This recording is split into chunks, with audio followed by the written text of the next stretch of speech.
Faudrait que je vienne trouver la grotte où il y a son ami Chunk dedans. L'aventure se glisse dans les empreintes du Yéti. Chaque pas vous rapproche de Tintin et son compère, le truculent capitaine Haddock, à la recherche de leur ami Chang perdu dans les sommets de l'Himalaya. Une épopée qui séduit de 7 à 77 ans. À 75 ans, je suis encore un enfant. Et ça me rappelle vraiment toute une période de l'histoire. Tintin reste intemporel et puis que c'est très très bien écrit pour les enfants. C'est des vraies aventures. J'adore, je trouve ça vraiment génial.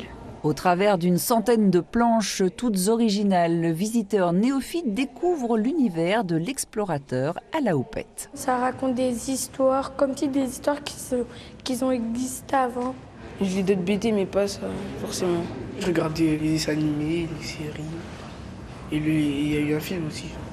Les dessins en noir et blanc de 1934, les feuillets de documentation et les esquisses permettent d'assister à la naissance des personnages de Georges Rémy alias Hergé, mais pas que. Derrière tout ça, en fait, on découvre Hergé.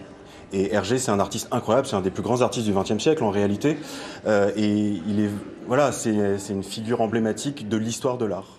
Et on a la chance de pouvoir avoir quelque chose d'hyper accessible pour atteindre cette personnalité qui est marquante et que tout le monde connaît, mais ne connaît pas vraiment en fait.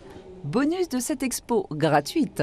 À la mi-avril, l'ensemble des œuvres sera remplacé par une autre série de planches originales pour se prolonger jusqu'à la fin de l'été.